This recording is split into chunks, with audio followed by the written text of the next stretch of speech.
Welcome back to the Aurora Restoration Project. Today is a great day because we're about to pass the 35,000 subscriber milestone in just 4 short weeks here on YouTube.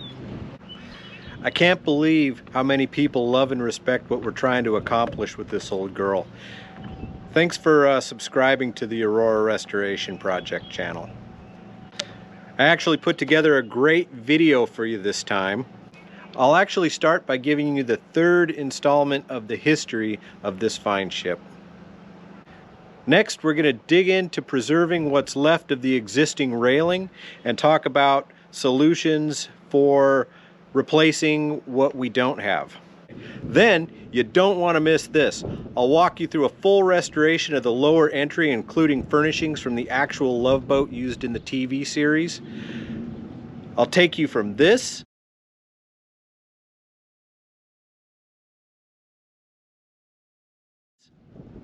to completely restored. It's an amazing transformation. So if you're enjoying watching this project, please like, subscribe, and share. Oh, also you can find us on Facebook, Instagram, and Patreon now.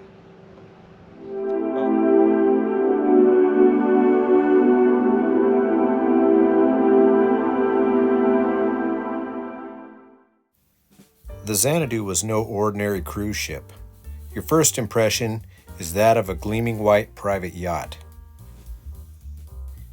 She had charms that no large vessel could possibly have. She was refit for a mere 170 passengers to sail in complete luxury in the Alaskan waters.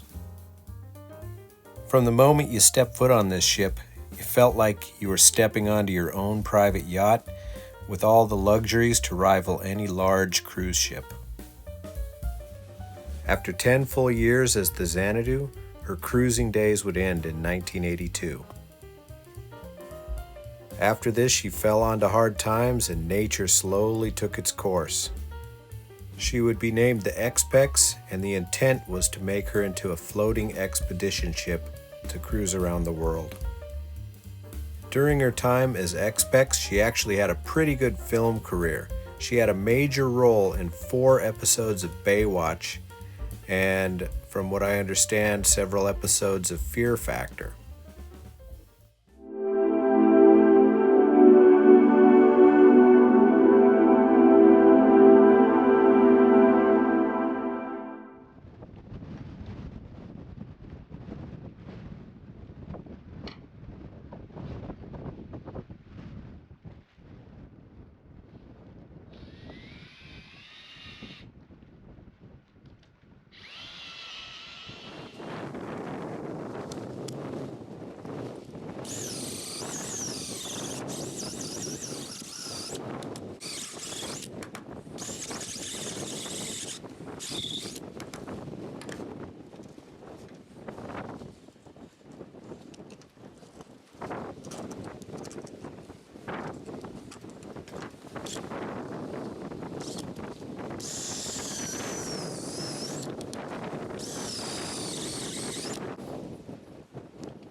So you can see they get pretty gummed up when you're drilling out those studs, and your teeth do very little when they're clogged like this, so you have to pull it out every couple of minutes. It's crazy. It's crazy, but we had one break off in here and it's stuck pretty good, so we have to pull that out before we continue, and it's stuck really good. There we go. Ah, you get loose.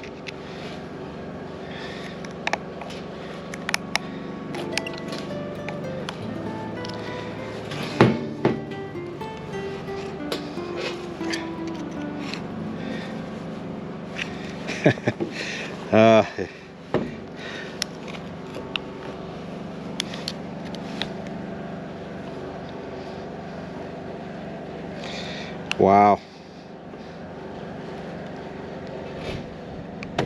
There we go.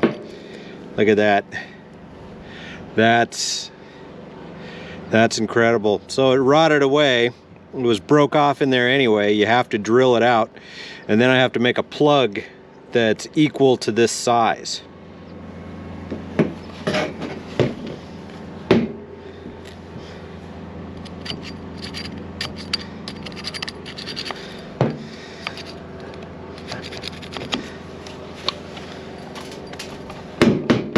Well, back to work.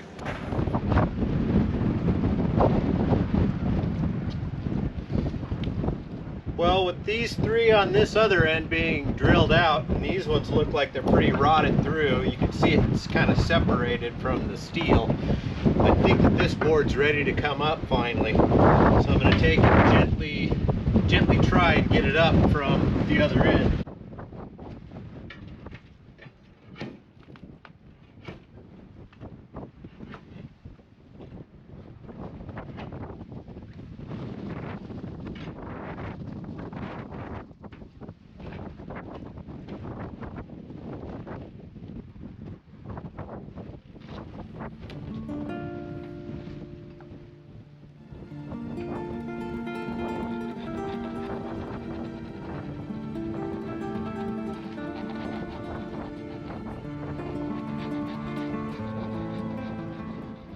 This is the leveling compound and some rust slack that's on the bottom.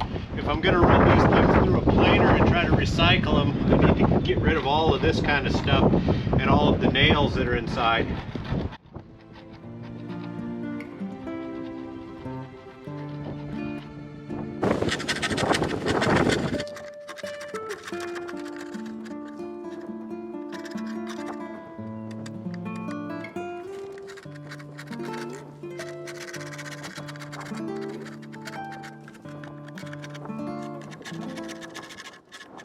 I think I'm going to pull this onto the table and make it a little bit easier now that I got most of this stuff off.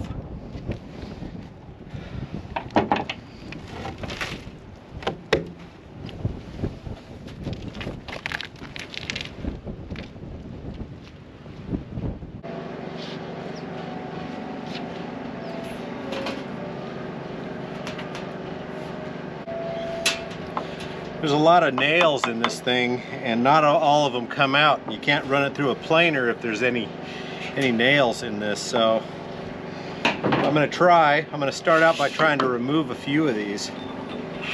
I'm going to give some leverage to it and try to grip it with some dikes.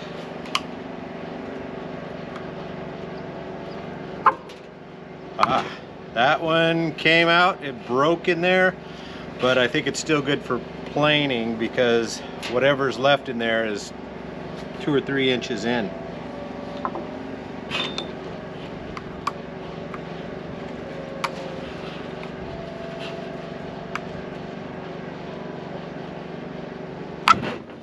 And that one came out as well.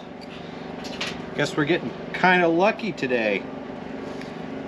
This one, however, looks pretty sad, so I don't think it's going to come out as easy. I have to try.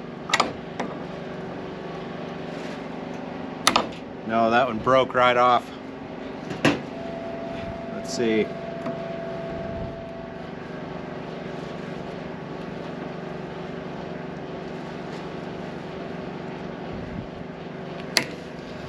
Nope, that one broke right off, and I don't know if you can see it very well, but there's several of these broken nails in here. You know, all from people trying to put tarps onto the deck to stop it from leaking. That's the only reason that these nails are in here.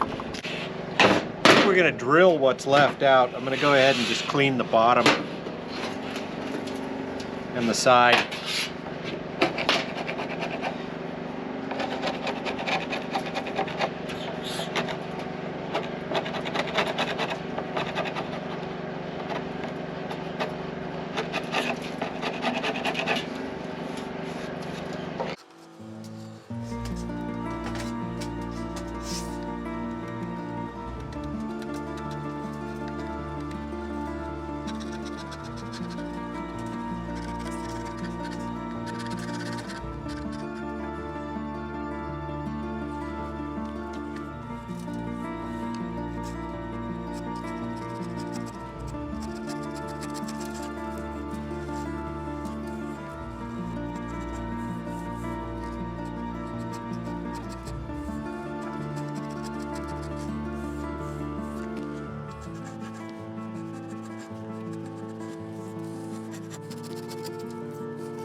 Just drill it.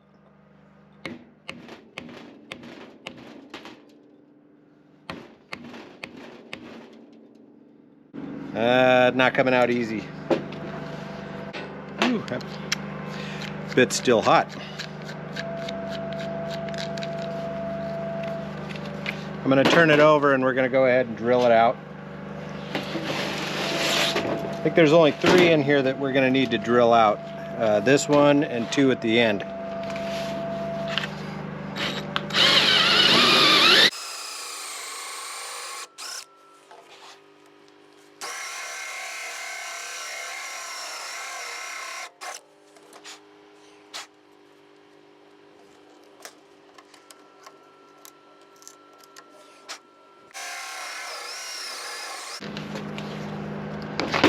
Okay, now I think I should be able to just punch this from the other side.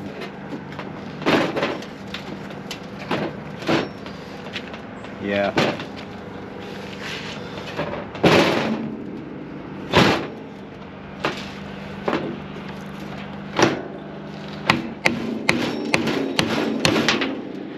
And there it is.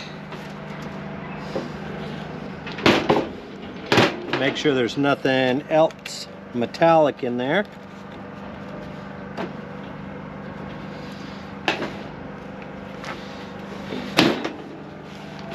This end looks really damaged, so what I think I'm going to do is I'm just going to cut it off here. I'm not even going to worry about taking those 2 out. So I feel pretty good about cutting it right about here, because this I don't think is all the way through. So I'm just going to go ahead and slice it there, and then after we plane it, then we can reassess it.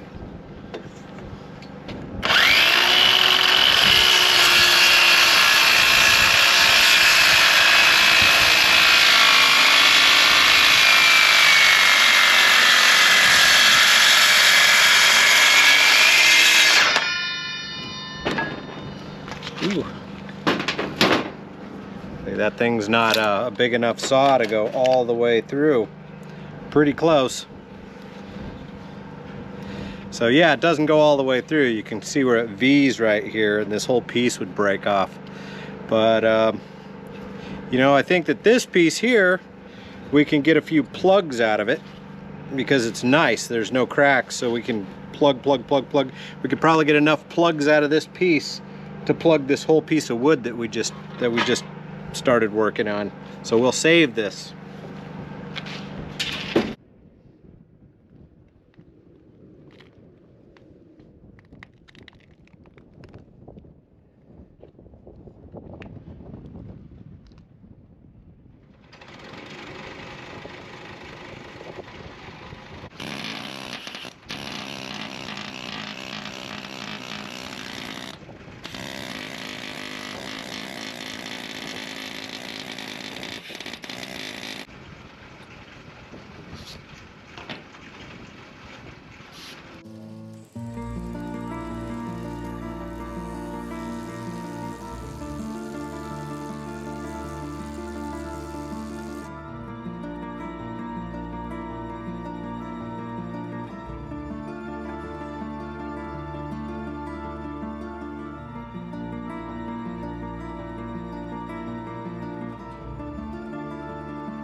Well, right now we're gonna plane this piece of deck down, try to make it into a handrail.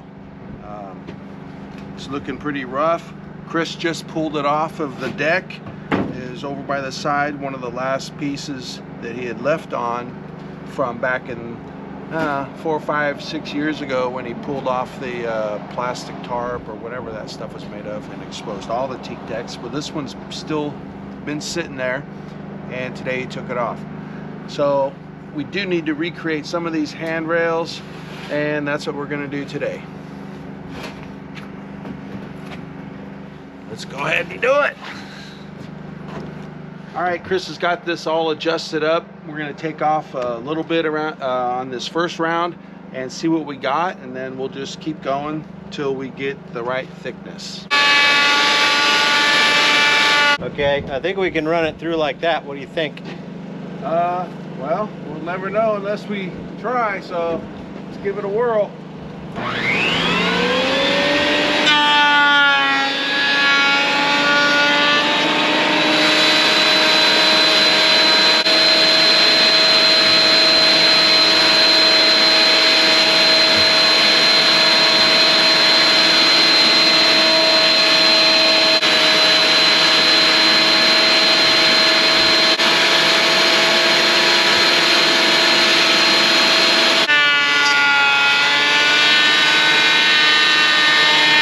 So we started planing it and we found 2 nails that were hidden. And you know, if you do too many nails, we're gonna destroy that planer. So I'm gonna take these completely out, starting with this guy.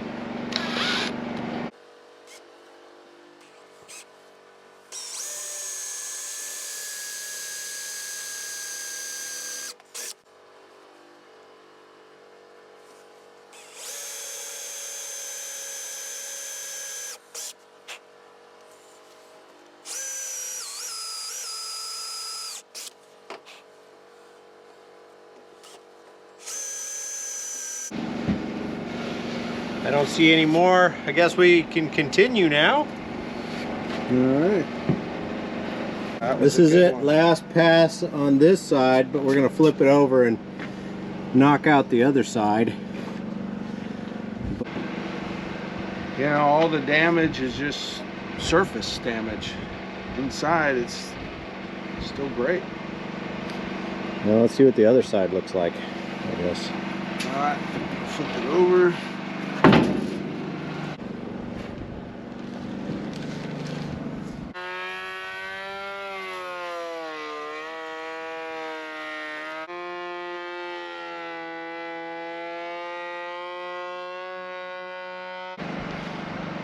All right, this side is looking awesome. I was only one trip through the planer on that side, and it's looking great. Yeah, we're gonna, let's see, what did we put it through? About 6 or 7 times on the other side. This side one time. We're gonna do a little bit more, and gonna have a new handrail pretty soon.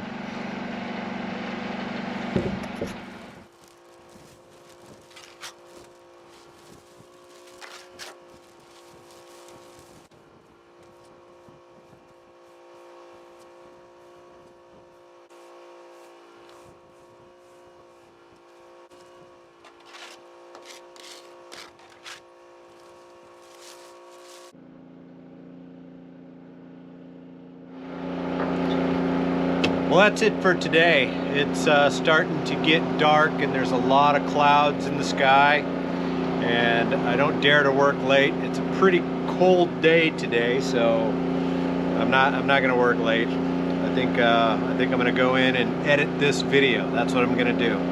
But look how it turned out. I mean, this is some of the most beautiful teak that I've ever seen, and this is gonna get carved into a handrail pretty soon and actually put into place. So, you know, I'm gonna put in plugs where all the holes are. This is kind of our day-to-day process. You know, some days I'll take a few days off, but most of the time I'll be working on some project on board. But railings are the one I want to get done the most, because they look like, or they did look like hell. Now they're starting to look great again. So, you know, keep watching. This is going to be a lot of fun.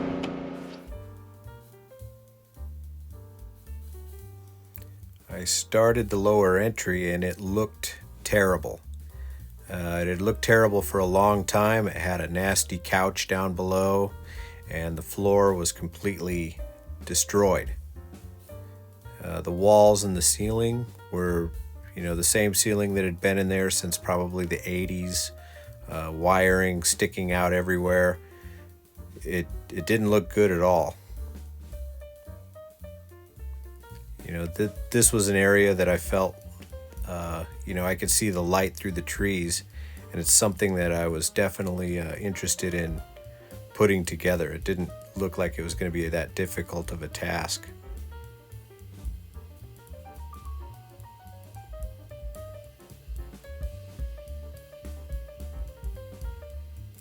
I had to get rid of the pieces of the floor that were destroyed. They were buckling and the doors wouldn't open and close correctly. So I dug out the old concrete and put in new. And I inspected the ceiling and pulled out a ton of wiring that just went nowhere. Old cable for televisions and just crap that shouldn't be there anymore. Next, we the cart before the horse, we installed the carpet early because we had a schedule, and I had to cover that up so we didn't destroy it after it was installed. And then I went into the walls. I painted everything. Put 3 coats of marine paint on the walls, and they looked fantastic when they were done. But the ceiling was the tough part. You see all the bottles hanging from the ceiling. We glued these tiles down so that they would stay put and there wouldn't be any gaps. And we had to put weights on them so that they would glue nice and snug.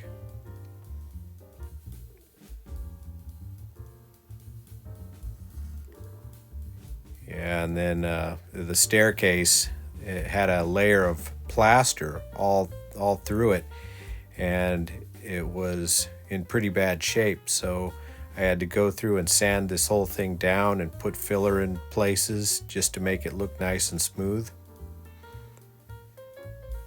And then instead of using the ugly green, I decided to go with black. I think black looks a little bit more elegant.